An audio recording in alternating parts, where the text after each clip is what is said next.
The number of protesters has grown since the president used federal officers to clear peaceful protesters from public property so he could hold a Bible for the first time in his life.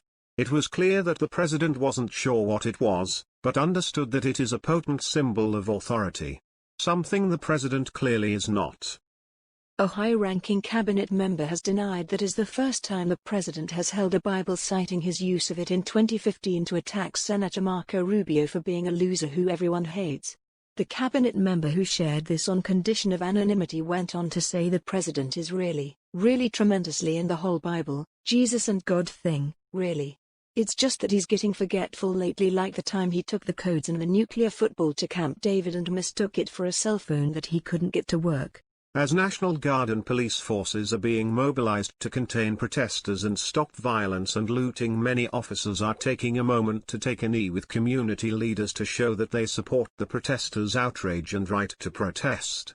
The president described this as weak and wimpy behavior that real police and National Guard officers wouldn't do. While the president was insulting 750,000 police officers by suggesting that they weren't doing their jobs when they've used compassion, reason, and a just and proportional application of the law in their service to their communities, he interrupted himself to talk about Florida and how excited he is by the tremendous progress the theme parks are making with their reopening plans.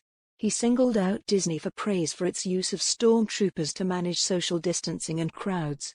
He said, "They are tremendous and exactly what this country needs. I hear they did great things back in the 1930s and 40s and now they're doing an outstanding job to help our economy become great again." When asked by CNN if he wasn't confabulating the Disney Star Wars franchise characters with the World War II Nazi shock troops, he said, "I'm pretty sure they are the same. The uniforms got better. But that's what coming back from a setback is all about. They came back and so can we." The ABC News reporter was noticeably silent during this part of the press conference. The reporter for The Washington Post asked if the president couldn't see any irony in his use of troops and World War II imagery was answered by White House Communications Director, Hope Hicks, who said, "You have your audience, we have ours. You have your narrative and we have ours, we know whose they will choose."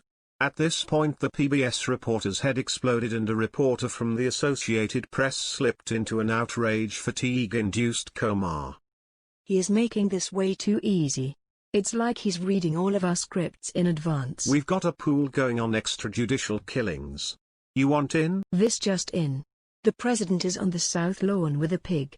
We're going there live.